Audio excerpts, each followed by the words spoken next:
เจ้าในสิเมื่อยุบบอกแม่นเมื่อวันที่25นะสิเมื่อเมื่อเฮ็ดบุญบอกแม่นเมื่อเฮ็ดบุญเฮ็ดอย่างนั้นอันที่ท่านสิฮอดได้นี่ก็อะไรนี่สิออกคือ25นะสิเมื่อเมื่อเฮ็ดบุญบอกแม่นเมื่อเฮ็ดบุญเฮ็ดอย่างนั้นอันที่ทางนั้นไผเป็นคนจะขายให้ยังตัวทีบนมเงี้ย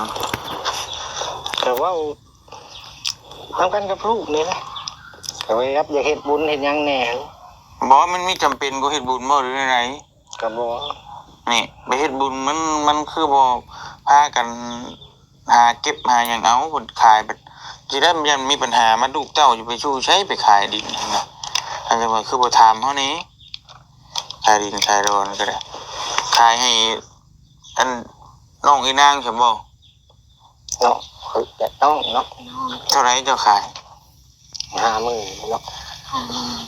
50,000แบบว่าคือเราคือว่าเงินยังเหลือ 20,000นะเจ้าเอาไปเฮ็ดหยังเงินม้วนนั่นแหละปันกันนะลูกแต่ละคนปันแบ่งให้ลูกแต่ละคนแม่ได้ผู้เท่าไหร่ได้ผู้จักพันน่ะทุกได้ลูกทุกได้เท่าใดได้ 3,000 บ่3,000นี่ก็ได้ 3,000 โอ้ยก็ได้3น่าได้ลืมแต่2คน2คนมีกับติ๊กหันได้ผู้ละ 4,000สอนนะโอ้ยเนาะคิดได้จะอยากขายถามหน่อยเจ้าว่านี่แหละโอ้ยเจ้าก็ได้มันบ่มีมึงอยู่บัดนี้ติมันบ่มีมึงอยู่จะไปหาชื่อมันบ่ได้บัดนี้น่ะไปหาชื่อแบบเก่าฮะตรงนี้จังหวัดตัวนี้นะเฮาเมื่อนี่สิเอานี่เมื่อนี่แต่บ่ฮู้ว่าสิได้หรือบ่ได้เดี๋ยวสิถามพ่อบ้านนำเบิ่งก่อนผู้ใหญ่เพิ่นสิมอบดินนี่สิใช้ชื่อน้องตุ๊กน้องติ๊กน้องมิกสิมอบให้เด็กน้อยนี้ฝากติดตามเบาโอลิแหน่เด้อพี่น้องเบิดสุปูสุคนพี่น้องเนาะสบายดีเด้อพี่น้องเนาะทักทายสบายดีพี่น้องอีกเท่านึงพี่น้องเนาะพี่น้องเบาโอลิก็กำลังขึ้นมาจากอันคนข่าวกองพี่น้องเลยเนาะมื้อนี้ก็ได้พอดีว่าเลื่อนไปเห็นคลิปของทางเบาเตียงทองเพิ่นเนาะเดี๋ยวเพิ่นได้ลงไปฮอดบอนว่าซั่นจ้ะฮอดบอนอันนั้นแล้วบอนอยู่ของพ่อของน้องแต่เนาะคือเพิ่นได้ไปถามแล้วว่าสาเหตุที่ขายดินดอนตอนหญ้าก็ย้อนหยังทางคำตอบเพิ่นก็คือว่าเฮ็ดบุญเฮ็ดศีลนั่นล่ะเพิ่นว่าเนาะก็คือสิขายหายของใจแล้วว่าเพิ่นขายเฮ็ดหยังพี่น้องเนาะ FC หลายๆคนอันนี้ก็เคารพกันตัดสินใจของเพิ่นเนาะพี่น้องเนาะเพิ่นอยากขายเฮ็ดบุญเฮ็ดศีลแต่ว่าเพิ่นก็ลืมคิดไปว่าขายไปแล้วล่ะบัดสมมุติว่าลูกเต้าบ่มีบ่อนอยู่น่ะสิพากันอยู่ซ้ายบาดนี้หนะพี่น้องตัวนี้ล่ะมันสิลำบากเมื่อหน้าว่าซั่นซะเนาะเพราะว่าที่ดินนี่เฮาหาซื้อนี่ยากได้พี่น้องเวลาเฮาอยากได้นี่เวลาเฮาอยากขายนะง่ายแต่ว่าเวลาเฮาอยากซื้อน่ะมันยากเวลาเฮาอยากซื้อน่ะมันยากได้เพื่อเฮาสิหาได้แต่ละอันแต่ละบอนนะบางเทื่อเฮาก็หาบอนบ่ถูกใจเพื่อที่มีบอนที่ถูกใจปานนั้นแล้วก็อยู่มีเฮือนมีซ่านเนาะ50,000บ่เพิ่นขายเพิ่นว่าพี่น้อง50,000นี่โอ้ตกเป็นเงินก็หลายเติบเนาะ50,000ตกเป็นเงิน50,000นี่หลายเบิ่งพี่น้องจักล้านเนาะลีสิไลเบิ่งเด้อ50,000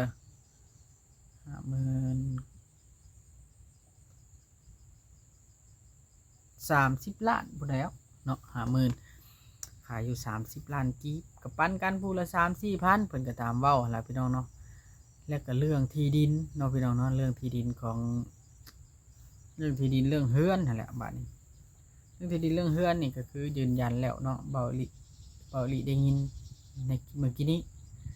ว่าที่ดินน่ะต้องยกให้เป็นชื่อของน้องติ๊กกับน้องมิกฮันเนาะต้องยกให้เป็นน้องติ๊กกับน้องมิกฮันแล้วก็2 คนคันจะเปลี่ยนไปได้เพิ่นว่าเนาะ แต่ว่าที่ยกให้เป็นชื่อก็มันยากแล้วพี่น้องเอ้ยเพราะว่าเด็กน้อยมันยังเด็กน้อยมันต้องมีผู้คุ้มครองนะที่ดินนะมันต้องมีผู้คุ้มครองได้แม่นอยู่เฮาเอาเป็นชื่อก็ถ้า18 ปีนะมันได้ถ้าแบบว่าใหญ่แล้วว่าซั่นซะรู้จักมีวุฒิภาวะแล้วแต่ว่าอันนี้ยังเด็กน้อยอยู่ก็บ่ฮู้ว่าเพิ่นสิเอามวยใดว่าซั่นซะเนาะพี่น้องเอามวยใดมาจัดการเนาะในตัวนี้เพราะว่าข้อนี้นี่มันขึ้นแล้วพวกแล้วหรอบ่ใส่ขึ้นมาเลยจู้นั่นน่ะเห็นแล้วเนาะคำลงแรงแล้วบาทนี่ที่เธอใส่ขึ้นมาแล้วยังบ่ได้ขึ้นมาจะสิเอาลงมันอีกอันหนึ่งติเดี๋ยวพี่น้องเนาะถ้าพวกนั้นแหละจะพวกนั้นพวกนั้นขึ้นมาพวกเกี่ยวเข่านะเดี๋ยวจักสิขึ้นมาหรือบ่แหละพวกนั้นกันเนาะ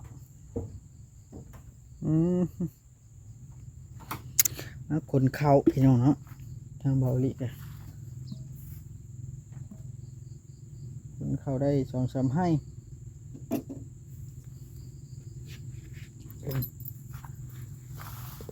ผลสิตกมาอีกเลย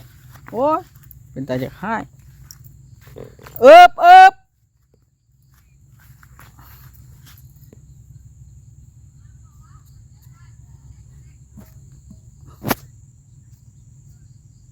เดี๋ยว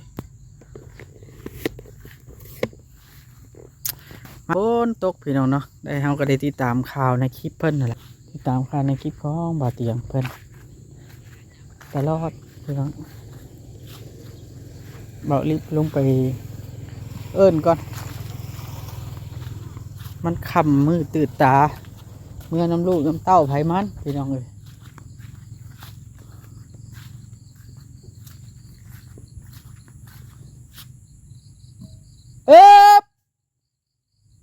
โยนี่คือเทิงฟ้ายามแรงนี่จะเป็นสวนอ้อยของชาวบ้านพี่น้องเนาะ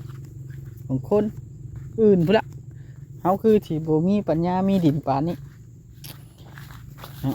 บอกง่ายช้าดินแต่ข้าวตะกี้พอเท่าไม่เท่าบ่มีหาเฮ็ดก่อน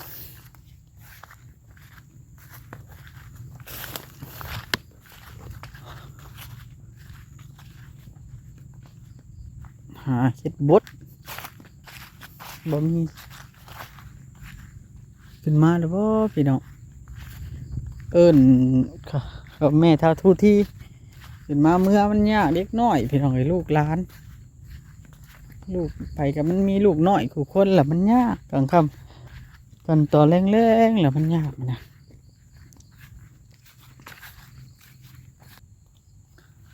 ส่วนอ้อยหลายบ้านเบาลิในหมู่บ้านเนี่ยเพราะว่าทางฝั่งไทยเพิ่นมาลงทุนเปิดโรงงานบริษัทอ้อยเนาะบริษัทน้ำตาลแล้วเพิ่นก็ลงทุนปลูกบาทนี่ไผบ่มีทุนก็ไปยืมน้ำโรงงานก่อนแล้วก็ปลูกแล้วเพิ่นก็หักเอา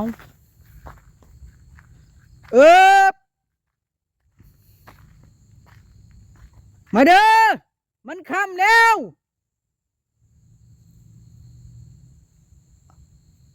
มันค่ำแล้ว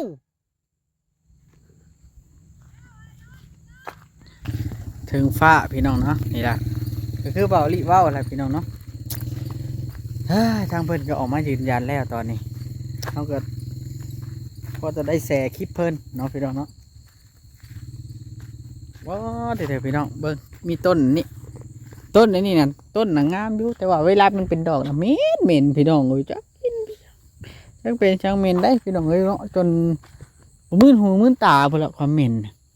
แต่ว่าต้นนี่มันงามอยู่เขาเอิ้นว่าต้นตีนเป็ดบ้านอุทิศเอิ้นว่าต้นตีนเป็ดแต่ว่ามันห่มดีอยู่เป็นใบใหญ่เนาะมันคล้ายๆกับใบเองจักอย่างต้นตีนเป็ดนี่หลายแต่ว่าแถวบ้านเขาบักทิมเขาเหม็นเบิ่งกองข้าวก็จุกกระจูดด้วยนะยังได้แก่โฮมได้พี่น้องเอ้ยฟังเบิ่งอีก3-4-5 มื้อพุ่นละน่าจะ แล้วเกี่ยวแต่ว่าน่าจะบ่แล้วมัดเนาะพังเบิ่งไปเรื่อยๆ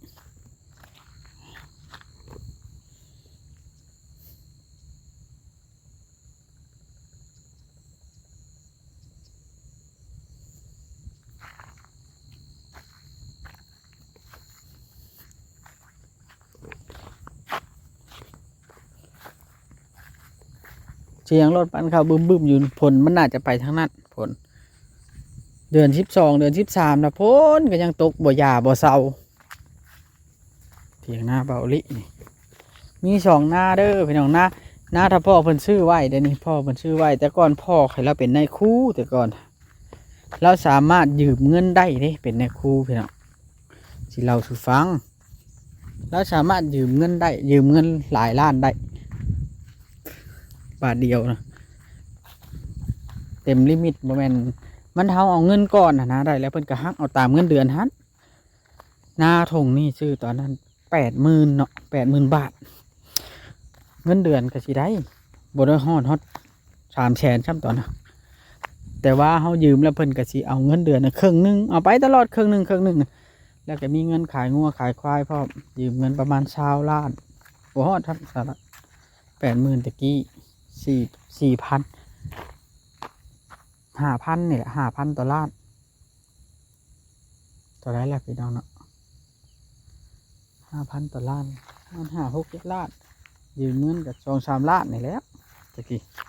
พ่อก็ยืมมาโฮมซื้อกับขายงัวขายควายแน่เนาะก็เลยได้นาทงนี้ชื่อน้ำคนในหมู่บ้านนี่แหละพี่น้องเลยมาเด้อ